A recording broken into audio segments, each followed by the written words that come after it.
WPL का पहला season Mumbai Indians ने जीता, फिर दूसरे सीजन में आरसीबी चैंपियन बनी और तीसरे सीजन में मुंबई इंडियंस ने अपना दूसरा टाइटल जीता। अब एक तरफ दिल्ली कैपिटल्स की टीम है जो कि 3 सीजन में 3 बार फाइनल तक पहुंची पर एक भी बार टाइटल नहीं जीती। तो क्या लगता है आप सबको, अब WPL 2026 का टाइटल कौन सी टीम जीत सकती है? क्या मुंबई इंडियंस अपना तीसरा टाइटल जीतेगी, आरसीबी की टीम अपना दूसरा टाइटल जीतेगी या हमें एक नया चैंपियन मिलेगा? अब पहले आपको क्या लगता है आप ही कमेंट करके बता दीजिए।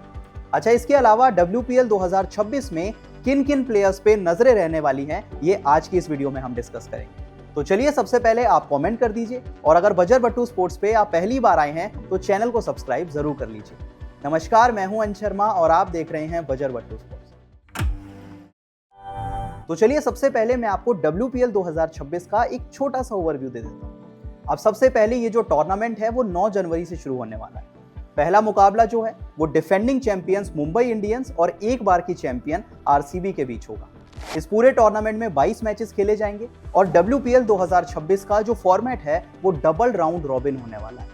अब इस फॉर्मेट के बारे में अगर आप नहीं जानते तो देखिए, जितनी भी टीम्स हैं वो एक दूसरे के अगेंस्ट 2 बार खेलेंगी लीग स्टेज में। अच्छा, इसके बाद ग्रुप स्टेज के बाद जो टीम पॉइंट्स टेबल में टॉप पे होगी वो सीधा फाइनल में जाएगी और नंबर 2 और नंबर 3 पे फिनिश करने वाली जो टीम्स होंगी उनके बीच एलिमिनेटर मैच होगा। जो टीम इस एलिमिनेटर को जीतेगी वो फाइनल में जाएगी और हमें मिल जाएगा WPL 2026 का एक नया चैंपियन। अच्छा, इसके अलावा अगर वेन्यूज की बात करें कि कहां पे मैचेस होंगे, तो 2 वेन्यूज को डिसाइड किया गया है, जिसमें पहला नवी मुंबई है और दूसरा वडोदरा है। तो चलिए, अब जरा सारी टीम्स की थोड़ा डिटेल में बात करते हैं और देखते हैं कि इन सभी टीम्स में वो कौन से प्लेयर्स होंगे जिन पे सबकी नजर रहने वाली है। तो देखिए, सबसे पहले अगर मुंबई इंडियंस की बात करें यानी डिफेंडिंग चैंपियंस की बात करें तो पहला नाम आता है हरमनप्रीत कौर, फिर आती हैं नेट सेवर ब्रंट, एमिलिया कर और हेली मैथ्यूज। मतलब देखिए, इसमें 3 प्लेयर्स तो ऐसी हैं जो कि आपको बैटिंग भी करके देंगी, बॉलिंग भी करके देंगी। चाहे नेट सेवर ब्रंट की बात करें, एमिलिया कर की बात करें या हेली मैथ्यूज की बात करें, तो पिछले हर सीजन में वो मुंबई इंडियंस की सबसे इंपॉर्टेंट प्लेयर रही। सबसे पहले हेली मैथ्यूज आपको ओपन करती हुई नजर आएंगी और कुछ ओवर्स की आपको स्पिन बॉलिंग करती हुई दिखेंगी। कुछ ऐसा ही काम एमिलिया कर करेंगी, लेकिन मिडिल ऑर्डर में आकर बैटिंग करेंगी। नेट सेवर ब्रंट की बात करें तो मुंबई इंडियंस ने अब तक जितने भी टाइटल जीते हैं उसमें एक बड़ा कॉन्ट्रीब्यूशन नेट सेवर ब्रंट का है। और आखिर में अगर कप्तान हरमनप्रीत की बात करें तो कुछ ही समय पहले तो उन्होंने वर्ल्ड कप भी जीता है ना। तो देखिए, वर्ल्ड कप जीतने के बाद हरमनप्रीत का भी जो कॉन्फिडेंस है वो बहुत ज्यादा हाई रहने वाला है और हो सकता है कि वो WPL का जो तीसरा टाइटल है वो भी मुंबई इंडियंस को जिता दे। तो कुछ ऐसी कहानी है मुंबई इंडियंस की। अब जरा आरसीबी की बात करते हैं। तो आरसीबी में सबसे पहले जिस प्लेयर पे नजरें होंगी वो स्मृति मांदना होंगी, जो इस टीम की कैप्टन भी। इसके बाद ऋचा घोष का नाम आता है और श्रेयंका पाटिल का नाम आता है।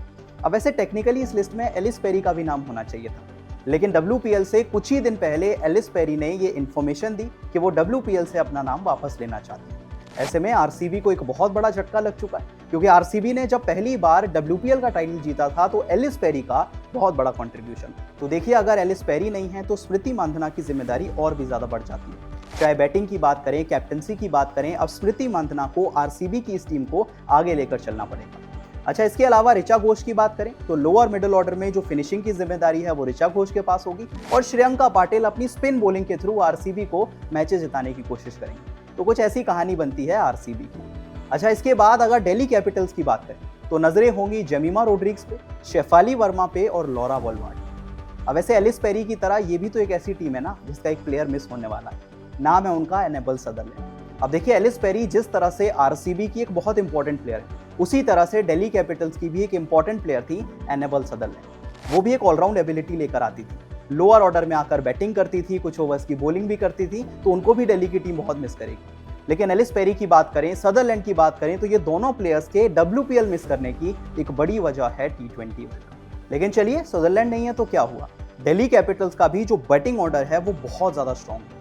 सबसे पहले इस टीम में एंट्री हो गई है लॉरा वॉलवर्ड की, तो उन पे भी जिम्मेदारी होगी कि वुमेन्स वर्ल्ड कप में जिस तरह से उन्होंने कमाल की बैटिंग की थी वो WPL में भी करती हुई नजर आएंगी।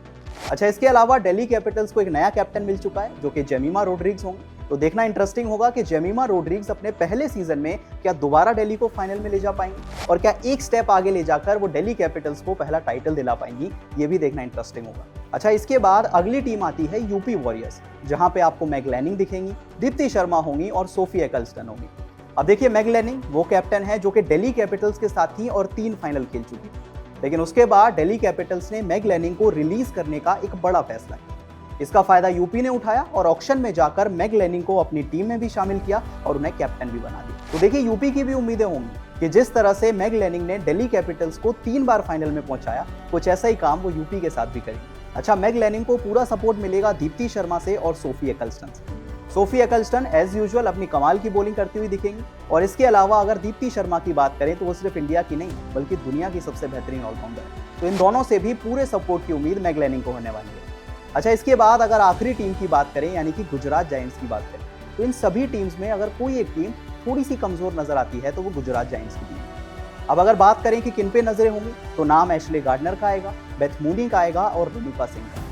अब देखिए, सबसे पहले अगर गुजरात जायंट्स को अच्छा करना है तो ये बहुत ज़्यादा डिपेंड करेगा ऐश गार्डनर पे कि वो कमाल का परफॉर्मेंस दे। एक ऐसे प्लेयर जो कि टॉप ऑर्डर में बैटिंग करती हैं, कमाल की बॉलिंग करती हैं और आई थिंक दुनिया की जो सबसे बेहतरीन ऑलराउंडर हैं वहाँ पे ऐश गार्डनर का भी नाम आता है। तो ऐश गार्डनर का, बेथ मूनी का अच्छा करना इस टीम के लिए बहुत इंपॉर्टेंट है। अच्छा, इसके अलावा अगर गुजरात के बॉलिंग डिपार्टमेंट की बात करें तो जो जिम्मेदारी है वो रेणुका सिंह पे होने वाली है। जिस तरह से रेणुका सिंह आरसीबी की बॉलिंग डिपार्टमेंट को लीड किया करती थी, उसी तरह से गुजरात की उम्मीद होगी कि रेणुका सिंह उनकी टीम को भी लीड करती हुई नजर आएंगे। तो देखिए, WPL 2026 की शुरुआत में अब कुछ ही घंटे का समय बाकी रह गया है, तो आप ही कमेंट करके बता दीजिए कि इस साल आप कौन सी टीम को सपोर्ट कर रहे हैं और कौन से प्लेयर्स हैं जिन्हें देखने के लिए आप सबसे ज्यादा एक्साइटेड हैं। आपको क्या लगता है मुझे कमेंट सेक्शन में जरूर बताएं और वीडियो पसंद आई तो वीडियो को लाइक और शेयर जरूर करें।